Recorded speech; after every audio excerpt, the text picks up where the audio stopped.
I'm Vince Carlucas, Superintendent of Austintown Schools. I'm my 12th year in the Austintown Schools, 3 years as Director of Instruction and 9 years as a Superintendent. And I will tell you, over the years, we've definitely evolved when it comes to school safety. When I interviewed for the job, that was my #1 concern as a superintendent, is school safety, student safety, staff safety. Second one is curriculum.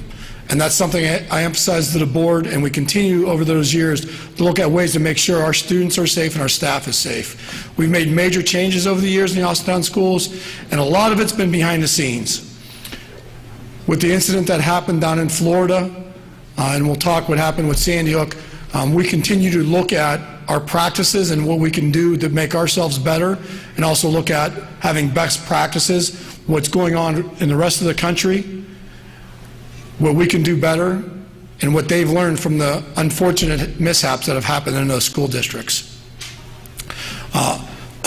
We are going to have an opportunity later on this week for our students to recognize those family members that have passed away in Florida. But I'd like to take this opportunity here for us as a community of Austintown to have a moment of silence for the family members in Florida, for those children and those teachers.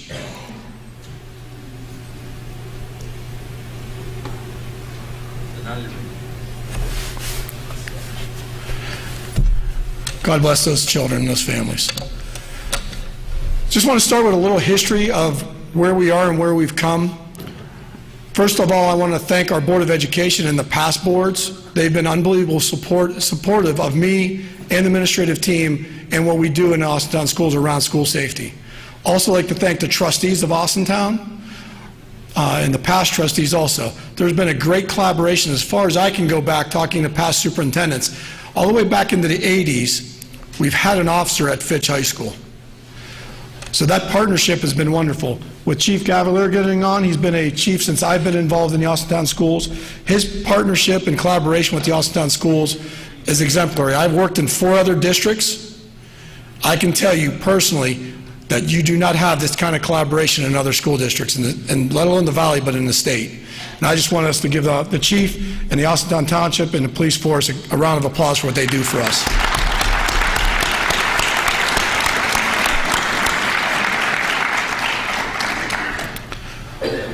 There's not a time when I make a phone call to either Chief Cavalier or Lieutenant Collins that it's not either picked up or responded back within minutes. And 90% of my calls have nothing to do with an emergency. But it's about our kids in Austintown, and they care about them. During our time, they've taken opportunities to go around the country, and Chief Cavalier is going to talk to you about that, to look at best practices. And they've assigned Lieutenant Collins to be our chief liaison between the police department and the school district. And that's been a big asset to the district. For many people, you may not know this, but we have a safety committee that runs throughout the year. Mr. Batchelor, our assistant superintendent, I know he's in the room somewhere. Maybe he's over here on your left. He runs that safety committee. We have community members on it. We have board members on the safety committee, administrators, and the police department. We meet frequently to look at our practices and protocols that are going on currently, and then what we can do in the future. I'll let you know there's been a lot of great suggestions that have come from community members or PTA members, and we take those very seriously and look at them. Some of the restraints around school security comes with dollars, and we all know that.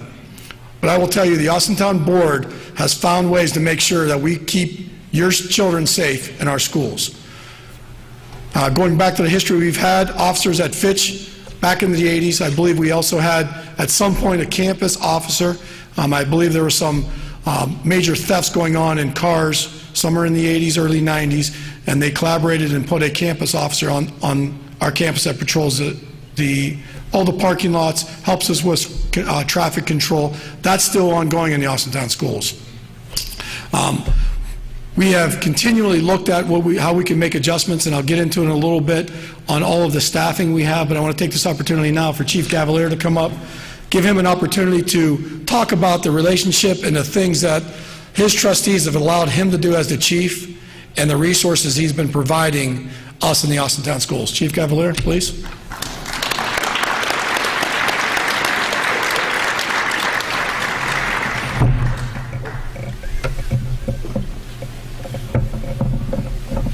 Thank you, Vince. I also been a police chief for past 12 or 13 years, about the same time as Vince has been the superintendent of schools. And want to kind of give you how we evolved to where we're at today with the schools, with our relationship. As everybody knows, back in Columbine, when Columbine happened, was a major school shooting in Colorado several years ago. And ever since Columbine, there's been a difference in the way we train for school safety and school shootings and that, and it's evolved over time. There's different tactics that were used back then. Back then, Columbine, the tactic was to wait until your officers arrived there, till a SWAT team got there, and then they would go in. Basically, we evolved from that to today. Our officers here are not going to wait. Our officers are going to go in right away. If they're one officer, he's going in till the rest can arrive. And it's evolved over several years to get to this point. After every school shooting, there comes out all these experts and all these vendors with these different products and stuff, and they always come out. We take a look back at them, good or bad, go to different training schools and that. Over the past several years, I've been to Wisconsin with the school administration, different states, trying to train and pick everybody's idea on what's the best way for school security. And over the years, the state has jumped in and they came up with House Bill 178 and House Bill 422, which basically dictates to the police department, to the schools, that you have to have a plan and school security drills. And back then, as the police chief, I still go into schools and that, coming to here, talking to the schools with security and that. And it got to a point where it was overwhelming for me anymore, for me, especially we're at my position, to keep up with all the changes in school security and in all the House bills and who's supposed to enforce what and the safety plans. And at that time, what we did, Austintown Police Department, we picked a security officer to be the liaison with the schools, and that's Lieutenant Collins. And Lieutenant Collins has been to several schools and trainings on school safety, and he sits here, like Vince Colalucas said, with the school, with the safe. I think every so often they have a safety meeting, and they go over to different issues and stuff. With the safety meetings, they have lockdowns, they have safety plans, they have fire drills, and he developed over time a checklist. So at each school, they evaluate to make sure everybody's doing the right things. They check the checklist. If something's not right or something's wrong, they go back into schools and they correct the problems if they see it. We also developed memorandums of understandings with the schools on how the officers are going to work the schools, our resource officers and our DARE officers. We were involved with the building of the new schools. The school administration and board let us sit in when they built the new schools around here, and they had our input on safety issues, building codes and stuff, how we can make those schools, build them so they were better secured for the students at the time. And what this has happened over the years is just involved into a great working relationship with the school administration. We train the staff here, safety meetings, as I said. The Austintown Police Department actually, back, Kathy, how many years ago, Kathy Dean is our juvenile officer. We actually took her office out of the police department and placed it in Austintown Middle School. So our juvenile officer is actually, his office is in the Austintown Middle School. And what this has done, she has a rapport with the kids at the middle school, and a lot of times we know something that's going to happen before the kids know it's going to happen. It just gives us heads up with the rapport with the kids at the schools there. Today, We have 8 officers that work this school every day. We have 2 resource officers in these schools, and we have 1 DARE officer. And 1 resource officer is in a high school, 1 resource officer is in the middle school. We have a DARE officer who goes through all the schools, depending what training month it is or what class he's teaching, goes through all the schools here. With the 3 officers on campus here, we have grants that we got to place them on here. But other than that, the school and the school board administration is also paid extra to have an officer sit at every front desk of the entrance to each school here. They also pay for an officer who's in a cruiser out there to patrol the campus. So there's 8 police officers on this campus all the time. During daytime, daylight shift in Austintown Township, we have 5 officers working the road for the whole township, and you have 8 officers here alone. We only have 5 working the road for the whole township. And I have to give the credit to the school board and to the schools for stepping up for the added security here and that.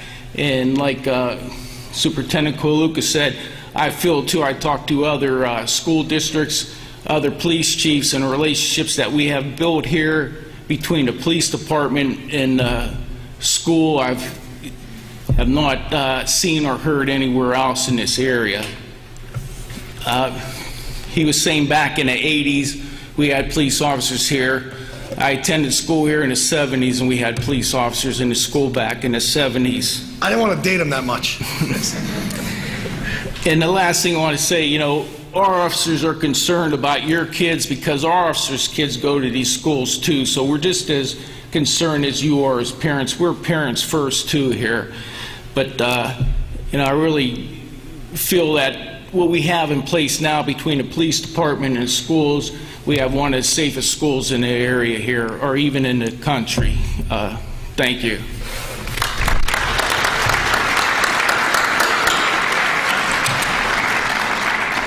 Thank you, Chief. Along with the 8 officers, we've also done some things in the district to provide more supports.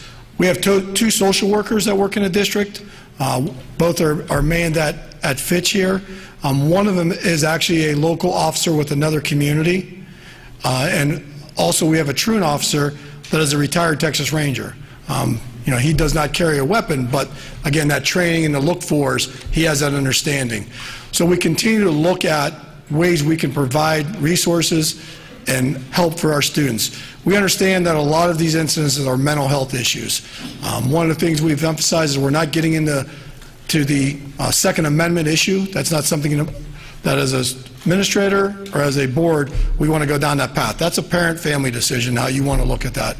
But we want to address the issues that are causing some of these problems. So we want to continue to find ways to support mental health. And that's some of the things our students are doing this week. You may hear your children ask you for $1 to donate to mental health. That's what we're doing on Tuesday and Wednesday this week. We also will be working with the students and informing them around the exact same conversation we're having tonight with you. We feel that our middle school and high school students are mature enough to hear how we go about protecting them. Our elementary kids have been handled in a little different way. The intermediate building principal, Mr. Sonner, has gone around and talked to each individual classroom along with guidance counselors, and obviously we coddle and protect the elementary kids. It's something that they don't need to hear about. So we will be addressing these same concerns with our middle school and high school kids this week. I want to thank, we have some members here, our board members, because the work that goes on, Chief Cavalier talked about adding officers. We made that decision to put officers in each building after the Sandy Hook incident. And we've worked with the FOP. We pay them directly out of school funds. There is no extra dollars that come along with state money or federal money to provide those sources. But we felt as a district it was vital to protect our kids. So I want to introduce board members that are here. I know Mr. Porter is here. I see him there. Mr. Porter, can you please stand? Mrs. Mock is in the back. Mrs. Kerpansky is in the back. Dr. Ritchie is here. And Mr. Sherwood is over on the left. Without board support and being fiscally responsible, we wouldn't have had the dollars to do the things we're doing today. We continue to look at our budget. We do run a very tight budget, and we understand that tax dollars are hard to come by. The Austintown schools have not had new operating money from the community since 1996. Have there been extra dollars along the way over the years? Sure there has. But basically, we've operated on the same money from 1996. The state continues to cut our budget, and the federal government continues to cut our budget. But right now, I can tell you we have a strong budget. We are not going to be coming back to the community for dollars. But in the near future, there may be opportunities that the board may have to come out to the community and have that serious talk about where the funds are going to come to provide the resources that we provide. Our number one thing is school safety, so we felt we have to provide those dollars, and the board at that time made that decision. We're around, that could be off a little bit, I know Mr. Batcher knows the numbers better than I, we're around $300,000 a year we spend on school security. The township picks up a lot of that cost too, though. They take on those 2 resource officers, they partner in the DARE officer, and then they also, Lieutenant Collins is off and on assignment with us. So it's a partnership between the schools and the township, but I just want to emphasize that, no question about it, the Austintown School Board and the administration really care about your kids, and we do whatever we can to make sure they're safe. The guidance counselors in Austintown are unbelievable. But remember, their first charge are academic guidance counselors. And with this state testing that is thrown at us, and all of the things that the guidance counselors have to do around academics, the time when we were in school as the adults today back in school then, counselors had time to spend with us. Our counselors do spend time with children on needs, but it's not like it used to be. And that's another area where we've emphasized to the legislators where we need more support, more dollars to fund school counseling, so our counselors can have time with all of the unfunded mandates they've given us around statewide testing. They need time to handle that, but we also need more resources to help with our students with the mental health capacity that we have. And I'll tell you, every school has mental health issues. One of the things we do as superintendents, I meet monthly with the county superintendents, we have conversations around some of the needs and where we're at. We are no different than any other community, but there are some other resources that we provide compared to other communities. I think that is everything that we wanted to hit on topics-wise. I know Lieutenant Collins, I want to introduce who else is in the audience with Chief Cavalier. Detective Dina, he did mention to her, she's assigned to AMS, obviously a juvenile detective too. You want to raise your hand, Detective Dina? Officer Reese is here. He is our resource officer at Fitch, is an unbelievable asset at Fitch. I think one of the great components to having police officers in the building along with school safety is the relationship. There have been many times that a child's either in a situation that they're fearful of, that they need maybe a little advice on, and because they see Officer Reese, Detective Dina, every day, they're not afraid to go to them. They see an officer at the front desk that they may have given a high five to that they've seen. They're not afraid to go to. And one defense can, and I did it when I was a young parent, and if we can ask our kids that have kids or young parents that are here, don't threaten your kids with, don't be bad or I'm going to call the police on you. Because we don't want our kids to be afraid of police officers. And I did it. We want them to have that relationship so when there's a need, there's a crisis, they feel comfortable to go to them. And I think one of the things I'm most proud of, and this is the community of Austintown as a whole, we still respect our police officers. There's been a national disrespect for officers in this country that I can't stand. And as families, you've instilled in your kids to respect police officers, respect teachers. That's why we have a great school system, because of what you've instilled in our kids. And it's something that shows every day when you come to school. I take outside guests to our buildings all the time. Walk through Fitch with 1,600 kids in it. We don't have major issues at Fitch. Our kids are respectful. Our kids, I walk in the hallway, Mr. Cole, look, how you doing? Have a great day. That doesn't happen everywhere, folks, and that's because of you as great families and what you've instilled in your children.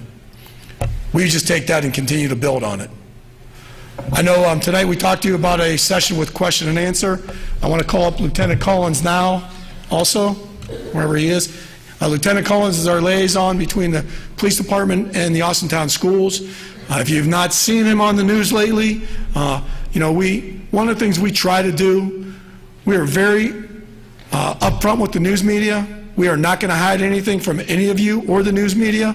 We've had some issues the last few weeks in the Austintown schools with some unfortunate mistakes by young kids making bad decisions.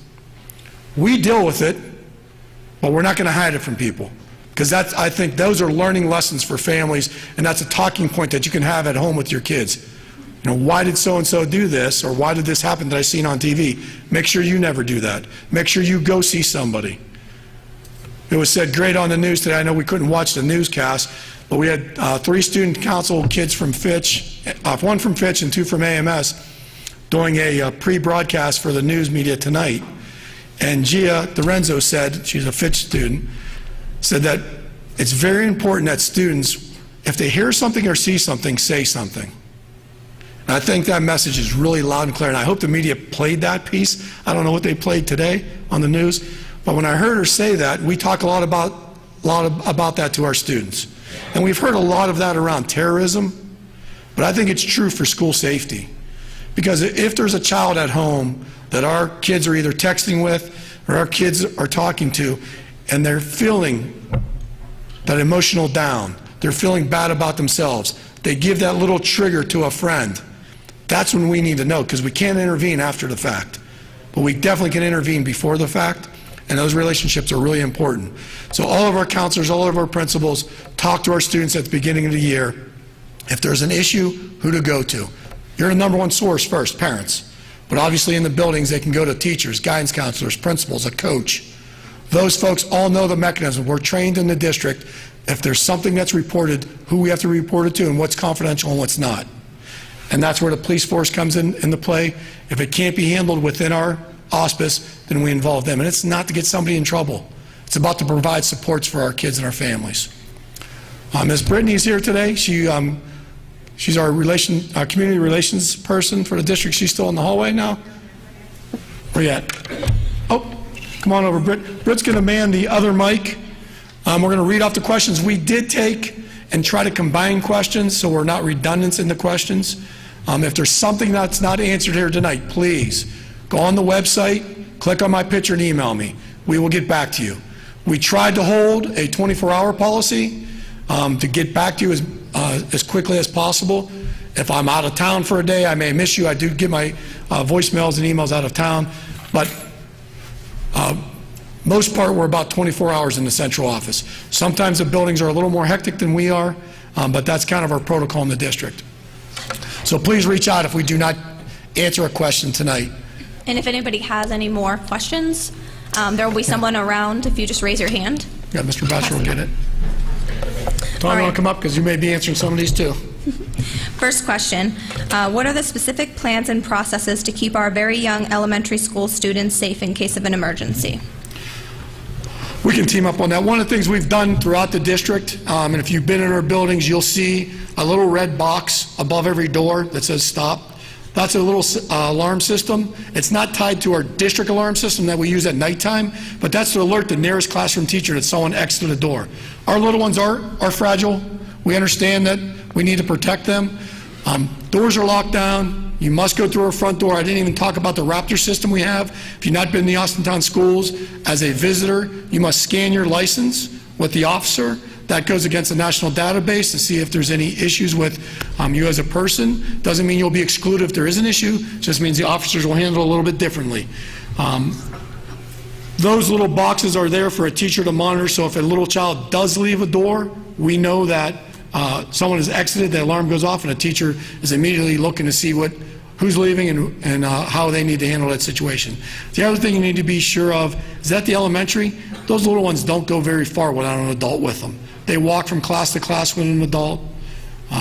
They are monitored very well. We've actually, again, with pointers from the community member reached out to Mrs. Mock, I believe, or one of the board members, about after-school pickup for preschool. Cars were zooming through the parking lot between the two buildings. We close that gate now after our buses have left the district, so people can't go through the two parking lots, or cars can't go through the two parking lots. So those are the types of things we continue to make adjustments. And again, with suggestions, we can make any adjustment that we can that would fit with our plan. Tom, anything on the elementary you think differently?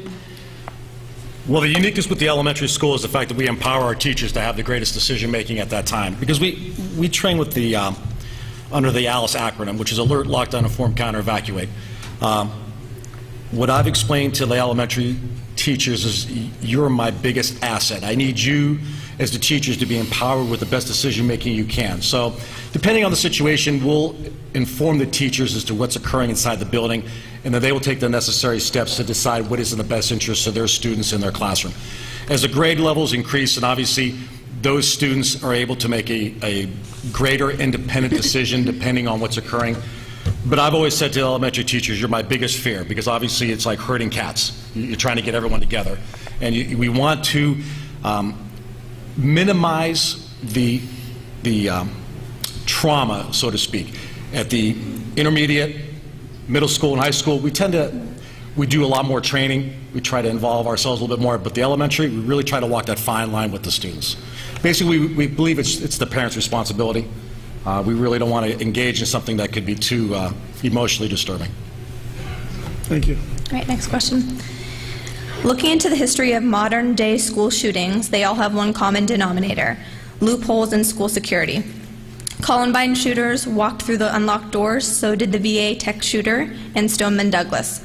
Although all of these tragedies bring to light important issues in society, such as bullying, diminishing family structure, gun control, etc., the shooters mentioned wouldn't have been able to execute their plans without security loopholes. What is Austintown's plan to ensure these mistakes don't keep repeating themselves? We continue to look at and train our teachers. I know the buildings have sent out emails making sure. One of the things that we have in our door, all of our doors lock automatically when you leave them. But it is also human nature to make sure that that door is locked behind you. So we've asked the teachers and the parapro staff. Parapros are one of the few, and cafeteria staff are some of the few members that may go in and out during a regular school day. A lot of the teachers are obviously in the buildings unless they're running out for lunch. So that's something we've asked, the human factor piece. And I think, again, the greatest asset we have is those officers. That's one of the things that they monitor at the camera desks. They are able to monitor all the cameras in the building. And that's something they also monitor are the doors. So we continue to look at that. I think the alarm system is another piece that helps us monitor those systems. I think those are the biggest pieces. And we understand that whatever we do, there's always another piece after it. And I think it goes back to us having the resources to address mental health issues so it never gets to that point. That's one of the things that we continue to emphasize and we continue to look at as a district. Someone actually, a proactive approach, they said something about door clubs. I know we've spoke about that. Yeah, our safety committee has met, and Tom, you want to talk about, we've looked at multiple devices for a lockdown situation. If that's what you're talking about as a door club. There are certain restrictions that we have to abide by with the fire department. They got to be able to get into that room also. So we continue to look at that, but also as a funding source. Do we want to fund that? One of the things we've done in the district, especially in our 50-year-old building here at Fitch, every lock at Fitch has been rekeyed. We have a common keying system like we do in the new buildings. So there is a lock on every single door in this building. So you can get locked down in the classroom from the inside. And that's something we made sure we're able to address. And that's probably been, 3 years ago since Chris has been principal here. I know that one of the first things he has to be changed. We, as part of our safety committee, we routinely receive items from vendors in regards to door security, breaching security. We're not opposed to it. The biggest problem that we have is our fear that should a situation occur where a troubled student or an individual gets in the building, it gets inside that classroom, and they secure that door, how do we breach it?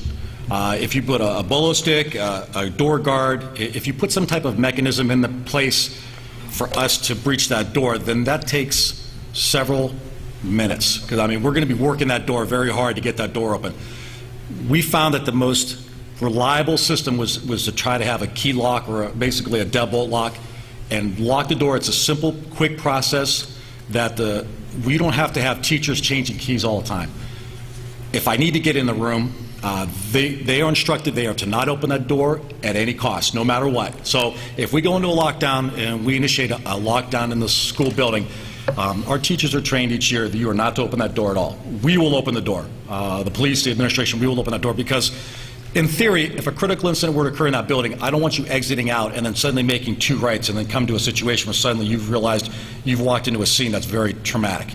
And I don't want you taking the students there either. So obviously we're going to exit you out of a building the least intrusive to both your senses and to the scene itself.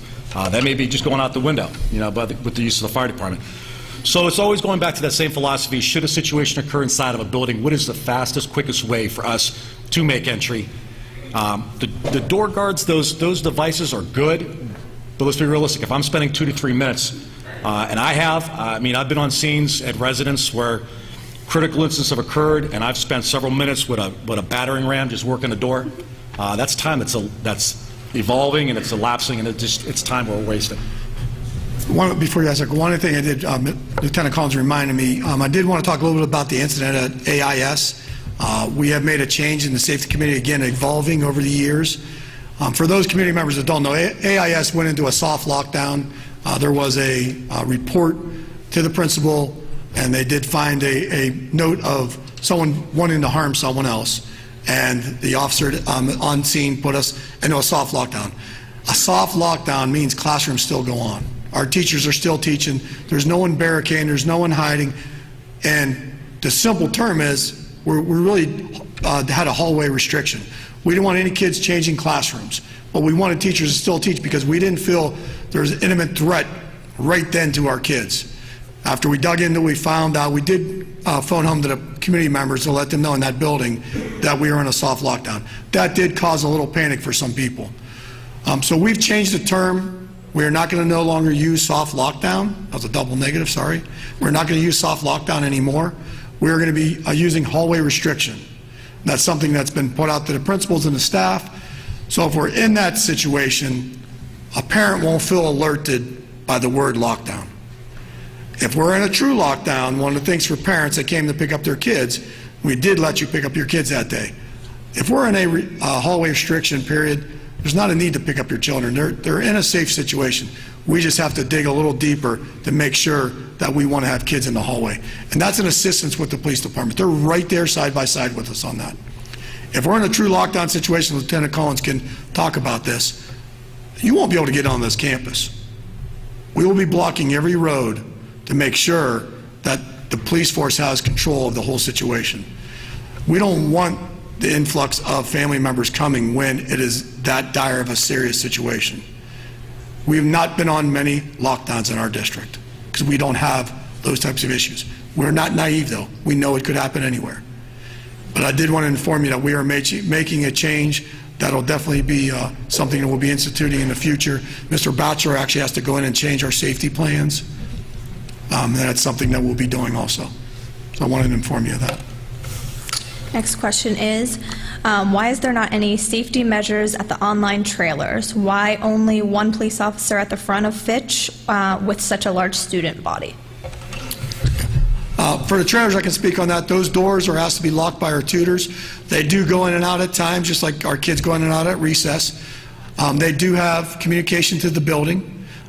In the buildings, the board made a decision to put one officer in each building, and we did talk about the multiple officers that are on campus. Also, I think you need to know one of the things that I think is wonderful about Austintown is we are only 6 square miles, and response to our building from outside officers is very quick.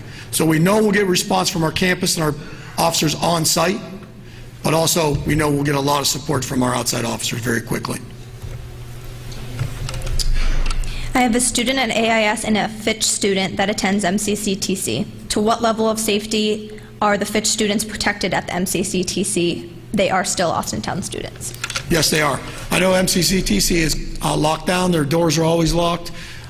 They do have a resource officer there that is furnished by, I believe they pay for it, but it comes out of the Canfield Police Department.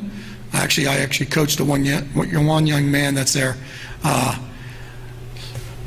We know that there are students. One of the things we're doing right now to make sure all of our students are protected, Lieutenant Collins, you want to take this opportunity to talk about what we're doing on the 26th with our teachers and our bus drivers, because that's one of the concerns. We know students on the bus are kind of in a situation where we don't have a lot of protection, but training is being provided to drivers, and we are going to do some ALICE training on the 26th. Mr. Colaluca, can I interject? Yes. About MCCTC? They also have changed their visitor policy. All students, they used to be able to come in multiple doors, but recently they've changed it where they all have to come in the front door now. And they actually have also done some safety drills with their students, safety assemblies with their students. I know this because my son attends that school, so our students there are safe. I still feel like, here on campus we have multiple officers, but they do have people there, and they have changed some of their procedures as well. So they're responding just like we are. So, Thank you. You want to talk about the 26th?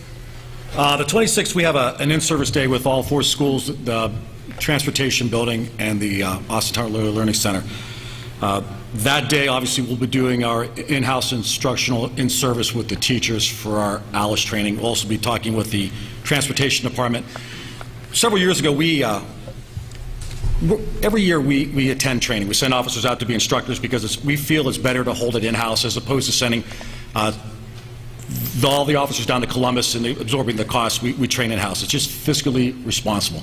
So one of our officers, Sergeant Chris Collins, he's a sergeant on our midnight turn. He's an instructor on school bus breaching, which you may ask yourself, is there really such a thing? And there is, because unfortunately it's a moving target that has a high vulnerability. So we've trained on breaching a school bus and the protocol that the police department uses to get onto that bus and to address a threat. We've been informed this year that we were able to acquire a school bus from the Austintown Board of Education, and our intent again this year is to utilize that school bus and again continue with our training. So the training process never ends. We always have training with the school bus drivers, with the Transportation Department, and obviously our intent this year is to continue with that training with the school bus. I think one of the things that's really important for the community to understand is, and there may be a question because I was reading through some of the questions, we can hit on it now, is that the training that our police department goes through, again, I don't know every other police department, but I know ours is exemplary. For those that don't know, when the old AMS, Old Fitch on Mahoning Avenue was shut down 10 years ago, we basically handed that building over to the police department and fire department to have trainings in that building. That building at the end, when it was all said and done, was pretty tore up from them going through using obviously a lot of blanks in the building. A lot of doors were destroyed trying to get in a door that was locked, fire department using the door.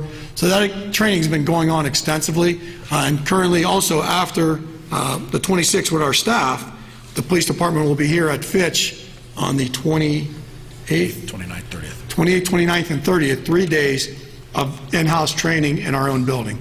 So that training continues to go on and on. We're refining our practices and again bringing new best practices to the police department.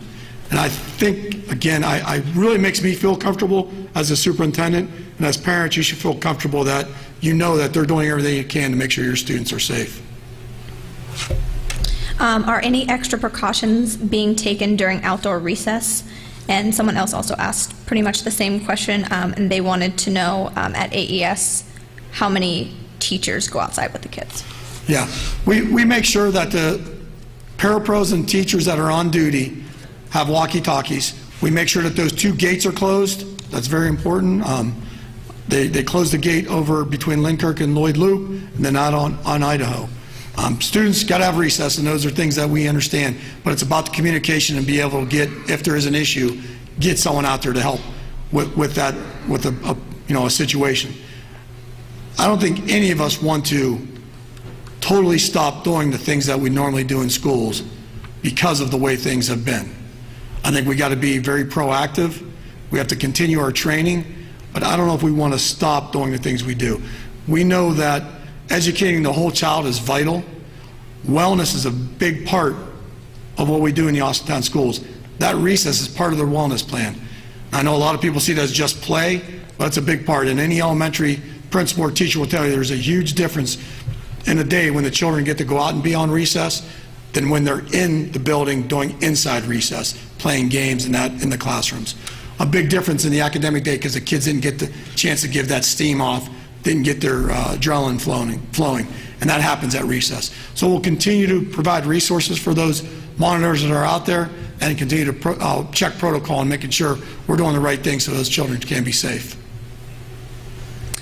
Trump is pushing for teachers to be armed. I strongly disagree. What is the position of the Austintown Police Department and why?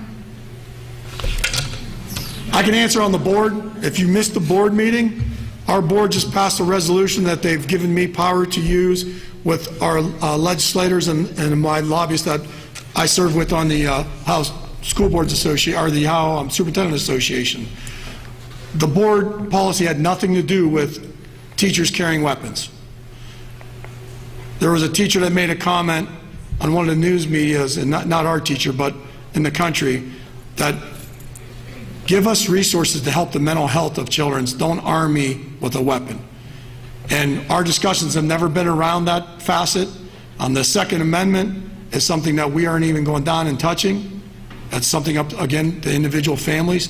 But our board put the resources towards having trained officers in our buildings, not a teacher that is there to teach kids. And I will tell you, and I don't want to pick on any of our teachers, but my sister-in-law is a teacher in a local school district, and she's a kindergarten teacher.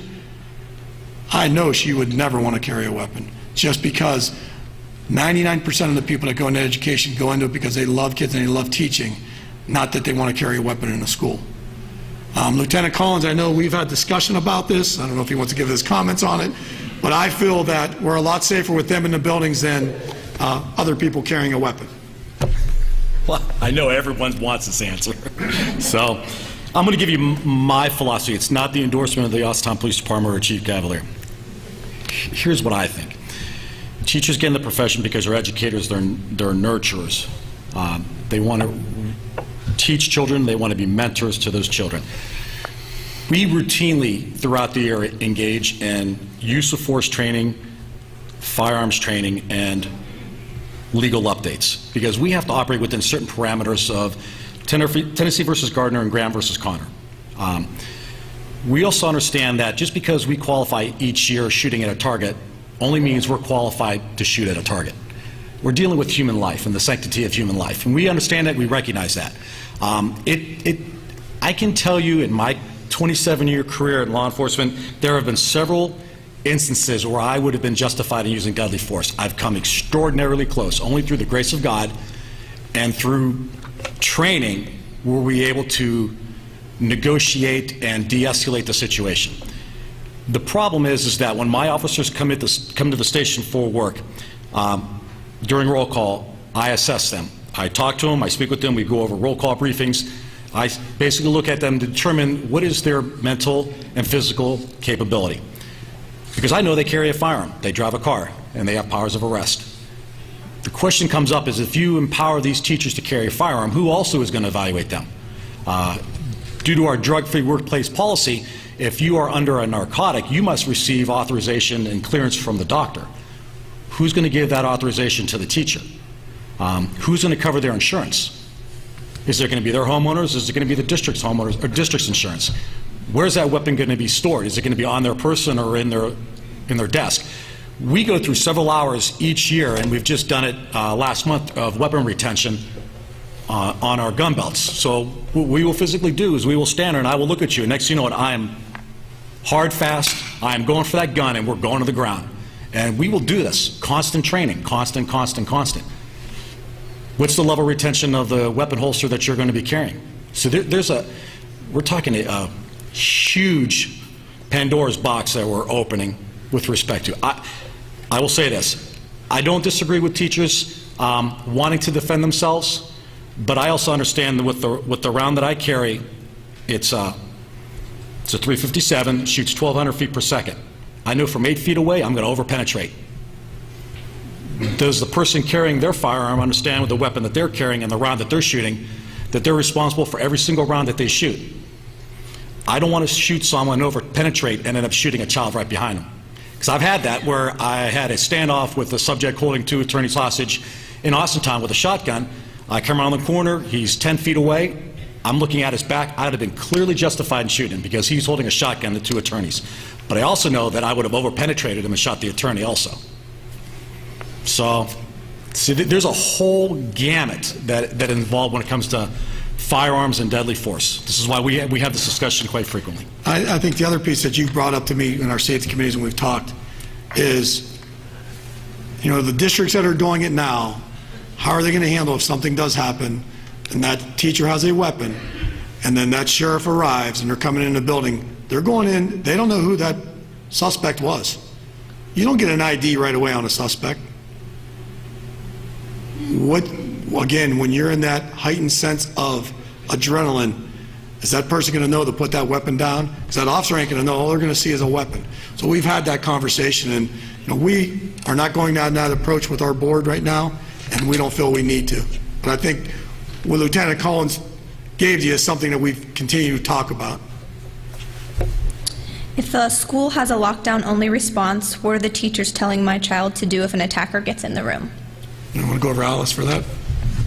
Yeah, part of the training that the teachers are instructed is obviously you barricade the door. Now, obviously, if a lockdown occurs, the technical processes were to inform the teachers as to what's occurring. And that's in a perfect world. Let's be realistic. If we have a shooter that comes in and starts shooting up and the principal gets shot and that principal was the one making the announcements, there's got to be certain provisions in place that someone else may have to. That staff may not be able to get to the microphone system to announce it. So now the teachers are taught you have to use your senses, what you see, what you hear, what you smell. If you recognize the fact that the sound of screaming and yelling and gunfire is close, then you barricade that door, lock it in, shelter in place. But like at the elementary, we try to do it in a manner that the teachers realize that when you have 12, 15, 18 little children, trying to get them to be the aggressor in a last chance ditch effort is not practical. It's going to be on that teacher. Where the middle school, high school, it's going to be the teacher and the staff, or the students. It's going to be the table, the chairs, the stapler, the coffee pot. It's going to be everything. We just tell our teachers, you use whatever resources you can. Some teachers, they carry a hammer with a steel point at the end to break the window out. And that discussion has come up, can I break the window? Listen, if you got to break the window, break the window. The school district is not even remotely caring about how much damage you cause to a window if you need to evacuate. But on the flip side, someone comes in that room and they have a weapon, that hammer claw is going to be used as a pretty intense weapon also. So we empower our teachers to make that decision depending on the grade level and the situation. We tell them, if you can, shelter in place, keep quiet. Obviously, we recognize through history that the individual who's attempting to create mass carnage wants to do it as quickly and as fast as possible because he knows we're coming. One of three things are going to happen. Obviously, the shooter will probably commit suicide. The shooter's life will be ended. And in remote circumstances, obviously, the shooter will be taken into custody. But we understand that, and we tell them to shelter in place because I have 8 officers on campus, and I already know that if we have a critical incident, those officers are going to flood that building, and I'm going to have resources more than I can handle to disperse them to other buildings to assist in the evacuation and relocation. So at the elementary, it's the hardest. At the high school, obviously, you'll use whatever means. And I always joke, it's not the 210-pound football player that I'm worried about. It's the 105-pound girl who's going to end up opening up a can of terror. So that's what I joke is what I see happening. And I'll tell you, that process has changed over their training. We didn't train Alice 5 years ago in the Austintown schools. We were shelter in place and hide and barricade your door. But they've done and went out and looked at the research and looked at the best practices and looked at the scenarios that have happened across the country, and now we implement the Alice training. So we've continued to evolve and make changes as this crisis continues to kind of grow, and we learn from unfortunate mistakes from people making bad decisions in other places of the country. After the last lockdown, a student at Fitch was found with a box cutter.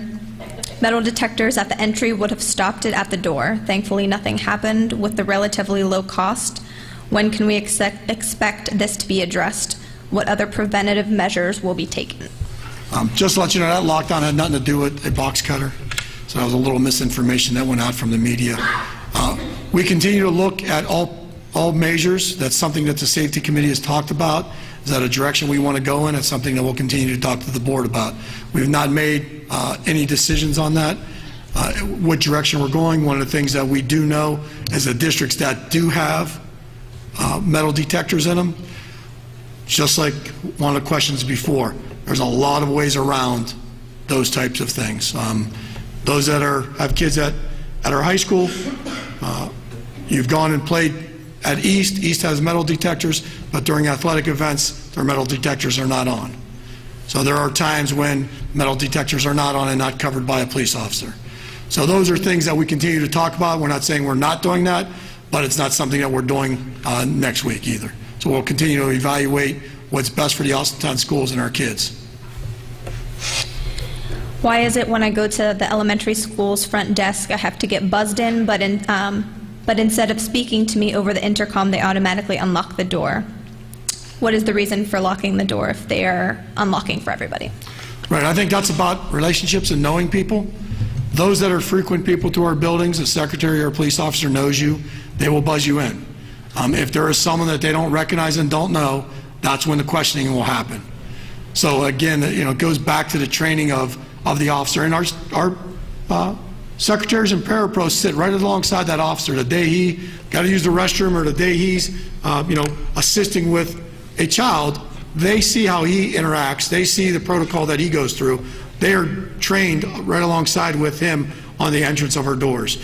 One of the great things about the two new elementaries, they were designed in collaboration, as Chief Cavalier said, with the police force, and how you're kind of locked into a vestibule first and then coming into the office, and you still don't have access to the main part of the building. Unfortunately for Fitch, that's not that way here. This building was built 50 years ago. We never even thought of these types of scenarios. We've made adjustments over the years to Fitch. That's why we have that desk with the officer sitting at it now. But there's a lot more safety protocols that need to be done for this building particularly. And then over at AMS, we actually made adjustments. When that building was built 10 years ago, there wasn't a lockdown scenario at AMS to get you into a vestibule. We actually added the door that is coming right off the vestibule into the office. That was not there. You used to walk into the building and then into the office. So we've made adjustments as we go. We continue to look at that, and again, it's about that partnership and relationship. They're there every day. They're looking at it. They went out and had a training somewhere and seen where vulnerability was. We'll make that adjustment. What can we do to have better communication with parents during a lockdown or dangerous situation? We need to know what is happening with our kids as it is happening from the school, not a news report after the fact. No parent communication equals unneeded hysteria. Listen, folks, I'm a parent also. I have 2 children that I love with all my heart, just like you love your kids. At some point, there's a piece in the law called in loco parentis, and we take it very serious. When you send your children to us, we act as your parents to those children. That's what in loco parentis means. We are going to make sure your children are safe. There are some things, and I know Chief already mentioned it, there are some things that we just can't communicate home. If it's a true lockdown situation, you need to understand that your children will be taken care of because we love them just as much as you do. And we're going to do everything to protect them. I know for a fact that these guys will be rushing into the building. I can tell you myself, I will be right alongside, not going in the building with them because I'm not allowed, but I will be on scene making sure we're doing everything we can to make sure your kids are safe. Giving out information sometimes could cause a problem. Again, we're very transparent. At the end, when it's all said and done, we'll give you as much information as possible. But at the time things are going on, very difficult to get information out. Our immediate protocol is to make sure we're on the scene, working with the principals in the police department. When a true lockdown happens, I am actually not in charge of that building anymore. The police department's in charge of that building. If a fire happens, I'm not in charge of that building anymore. The fire department's in charge of the building. They tell us when we can go in and go out. We do communicate with the board, but the board here is just about the same thing you hear. We just put Fitch into a hallway restriction. I had a bus accident, and I'm on the way to the scene. That's about as much information as I get on a lot of these things, too, until I get there. So communicating some of the information home, which I understand you need to know, you have to be patient, and there has to be a sense of trust. And that's one of the reasons why we wanted to have the meeting tonight, to show you the compassion and the training that we've gone through to make sure your children are safe. I can't 100% guarantee you nothing's going to happen, but we're doing everything we can to make sure that they're as safe as possible.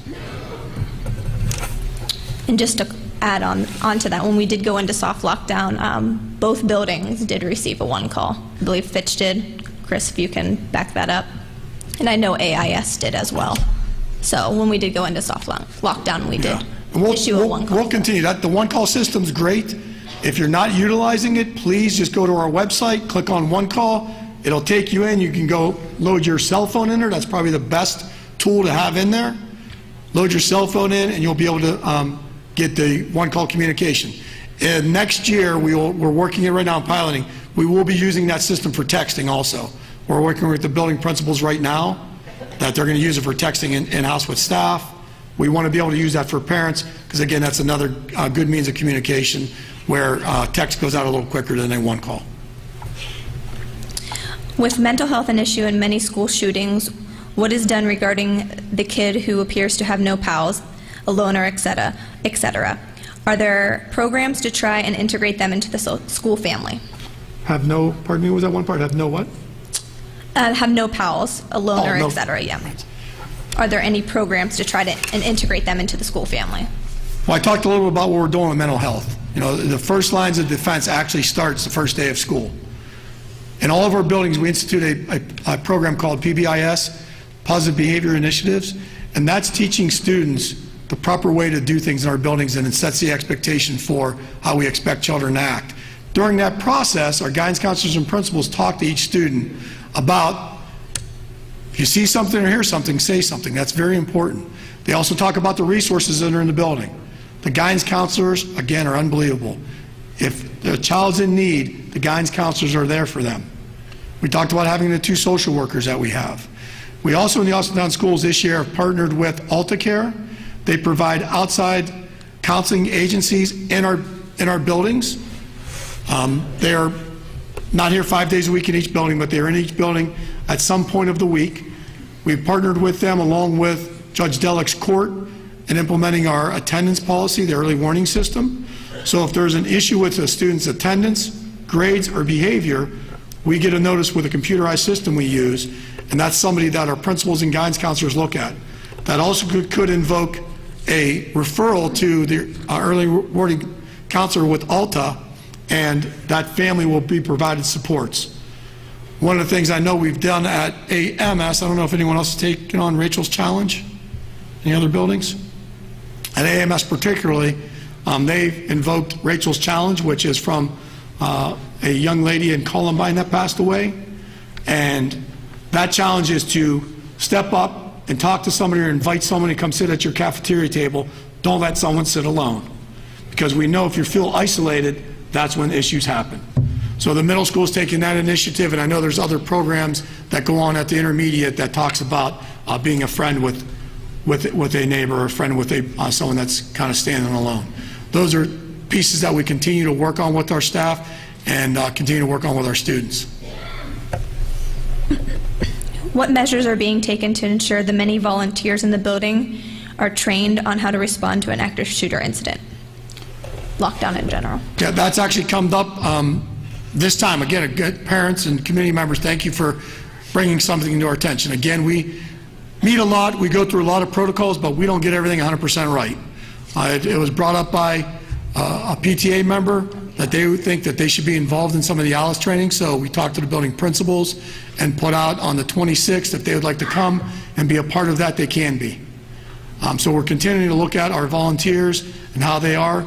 Our volunteers are wonderful. We could not open AIS every year without the PTA and the parent volunteers that are there. Imagine 400 kindergartners that don't know how to open up a milk carton or a juice pack. It's crazy.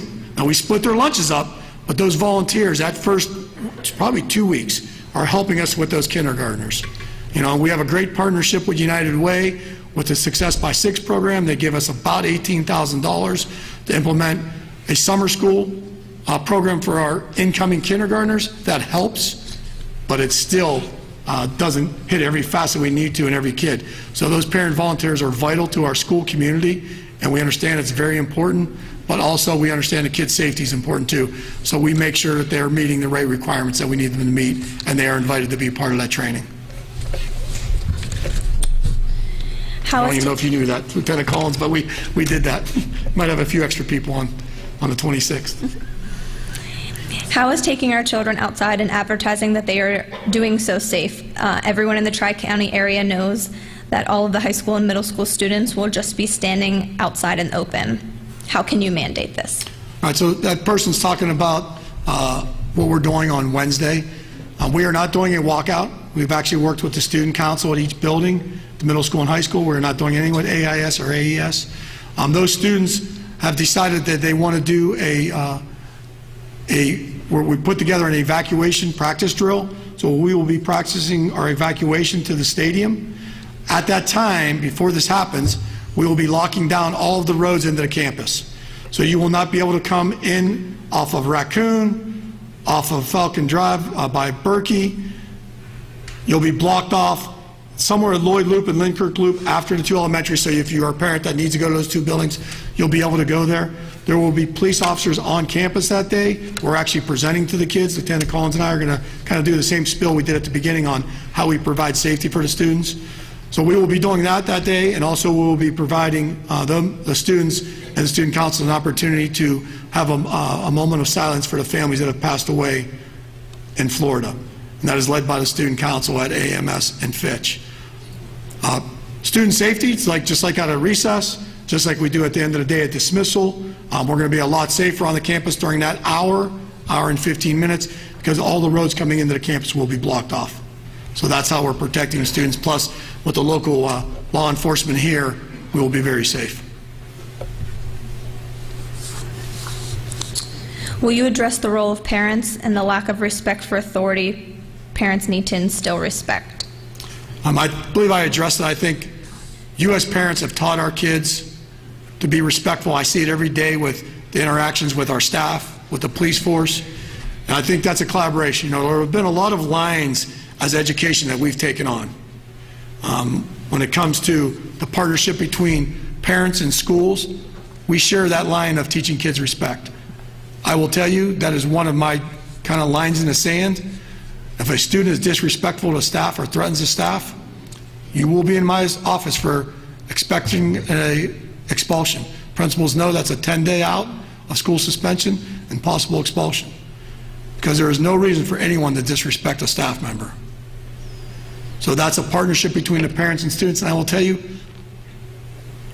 on the overall evaluation of our district, we don't have a major problem with that. We have central office administrators that have been in many different districts in our state and in our country, and they will point blank come and tell you, our kids are very respectful and we have great kids in the Austintown schools. And that's a direct reflection of the parents in the Austintown community. Do you have bulletproof glass? Do you use bolo sticks? Do you have a navigate system that you can set off alarm, take attendance through the system so that admin knows where everyone is at? Those systems I believe we talked about earlier. No, we do not have bulletproof glass. That is something that was not mandated when we built our buildings. I don't believe, at the time, I wasn't too involved in AMS construction, but at the time at the 2 elementaries, that really wasn't even a conversation when we were going through construction. One of the things with the Ohio School Facilities Commission manual is you have to have so much natural light in your buildings. That is one of the reasons, because it does impact education. Natural light actually gives you there's studies on it, it raises performance in children certain percentage points because of natural light and what it does with vitamin D. So that is one of the reasons why it's in the manual. That's why we have a lot of glass in our 2 new buildings.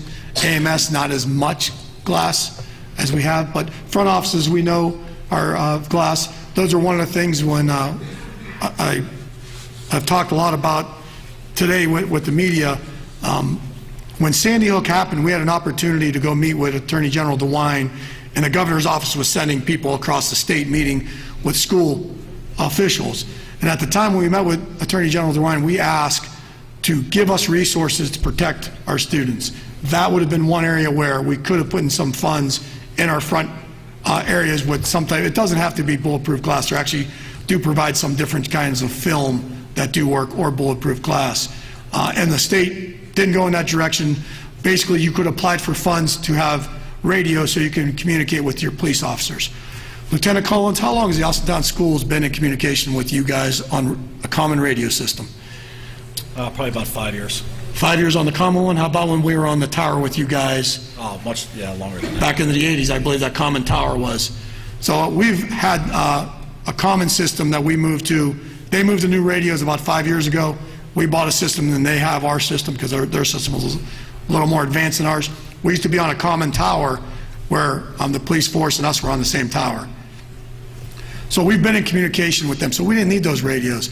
But they put such restrictions on what we can use dollars for, we were unable to apply for any dollars at that time.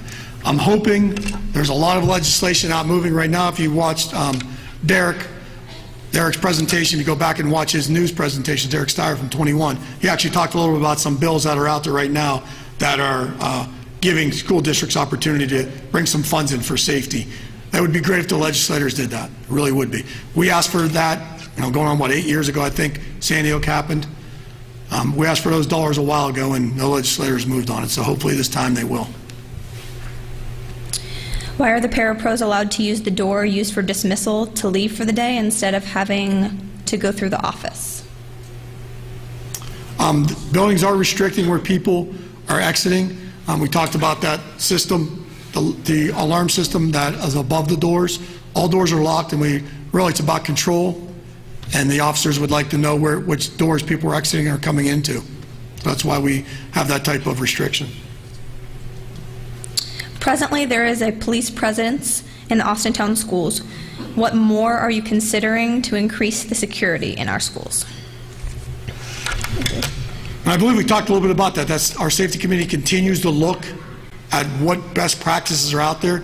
I guarantee you the Florida school will definitely be debriefing that sheriff's department, and all the law enforcement and the FBI will be debriefing.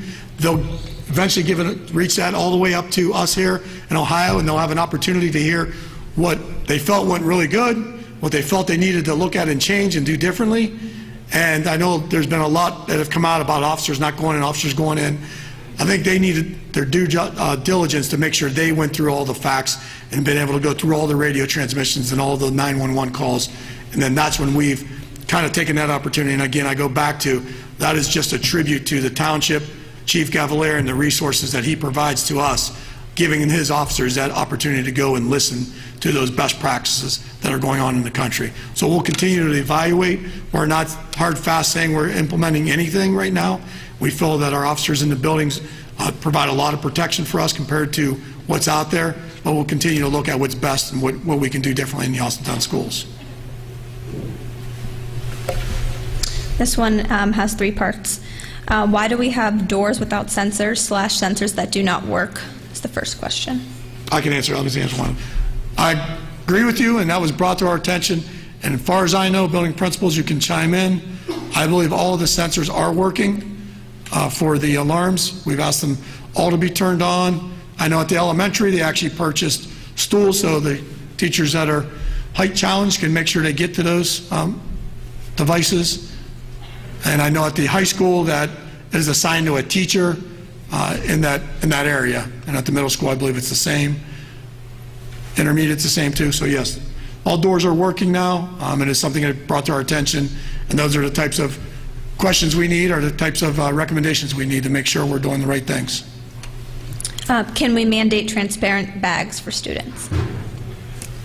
Safety committee, have you guys talked about that? Transparent bags. That's something that we've not talked about. That's something we could look into. I haven't even heard of anyone doing that yet.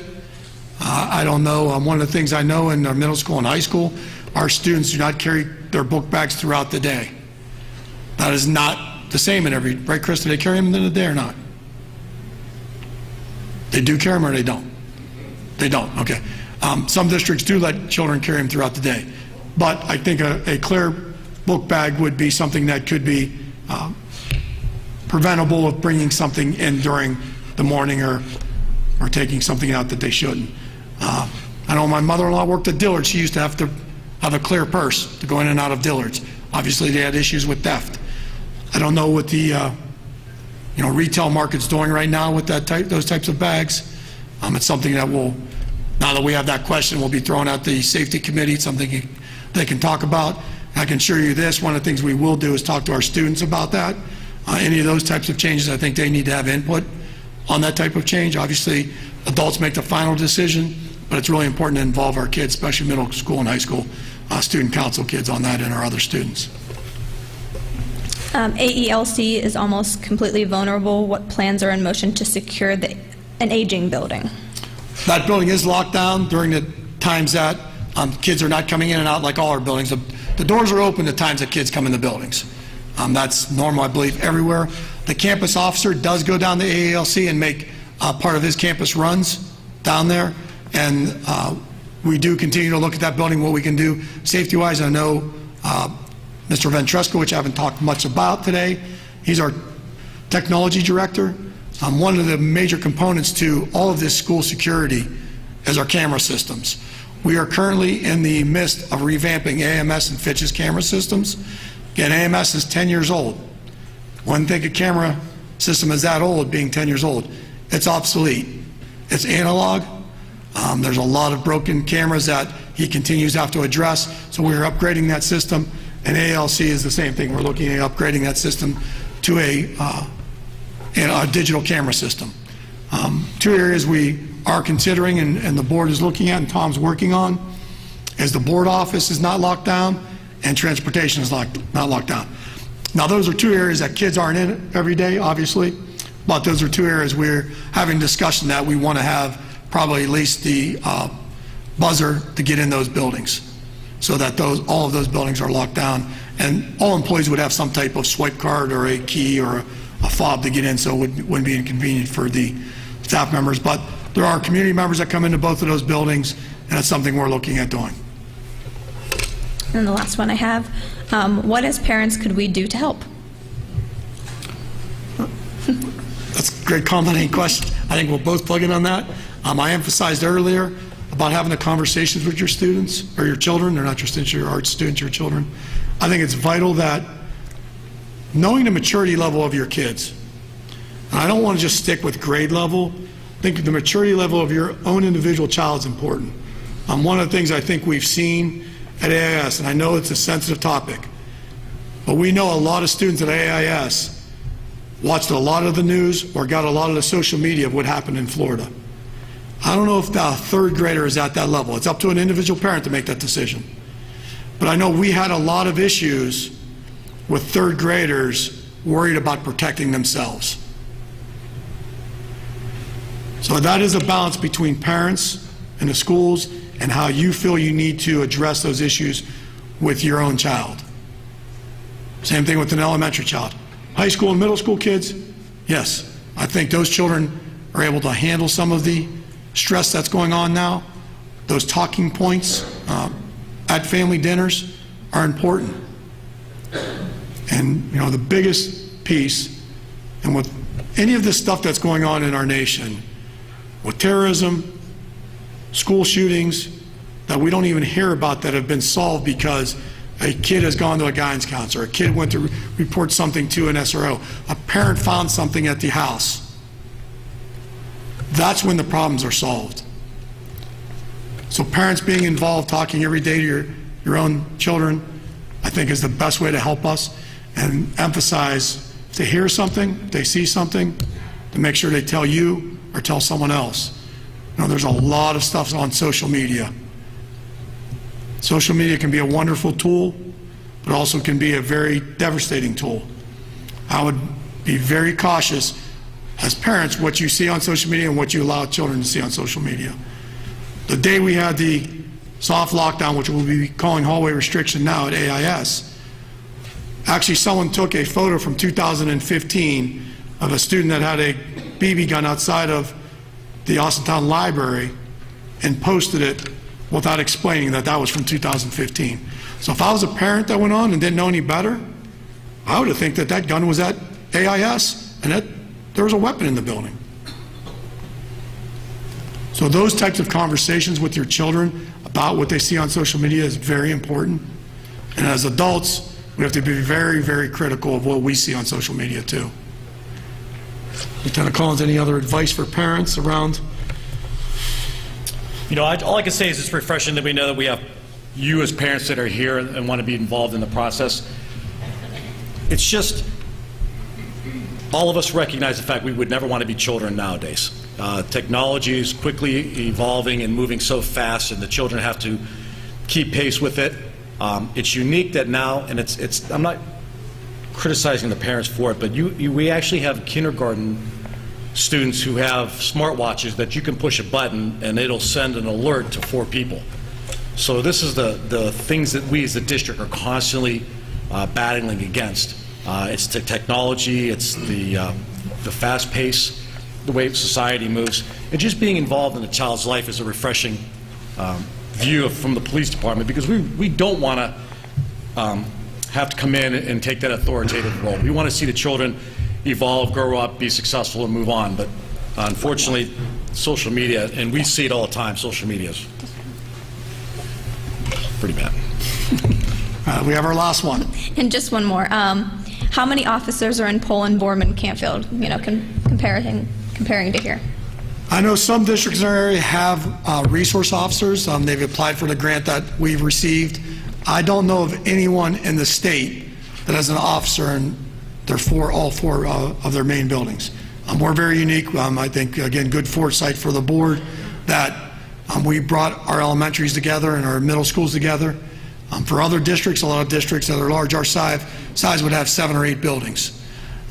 So I don't know of any other districts that do what we do and have the relationships we have. I know that when a lot of this has gone out and I've been on the news, I get a lot of calls from superintendents asking, one, how we have this relationship, and then two, how are we funding it? Because everybody wants to do what we do, but do you have the dollars to do it is another question. And our district has been able to have the foresight and have the management of your tax dollars that you give us, thank you, and we've been able to provide this service that a lot of other districts can't provide. But I know that there's a lot of collaboration on the police force. I know that Lieutenant Collins and Chief Cavalier send people to tactical teams that are consortium for the county, along with the Sheriff's Department. So there is a resource of officers that are provided for all of the districts, but the immediate response that we have, I think, is unlike any other in the area, let alone the state. Okay, I want to thank everybody for your time for coming out tonight. Especially want to thank Chief Cavalier and Lieutenant Collins for what they've done for us and what they do every day for the Austintown kids. If by chance you want to talk to us in private, don't hesitate to come up to us. We'll be over on your right. We'll stick around for a few minutes if you have any questions that you want to ask us in private. And we're here to answer any questions or email us. I know we went a little longer than we promised. It's over an hour and a half. Sorry about that. So have a great dinner. Have a good evening.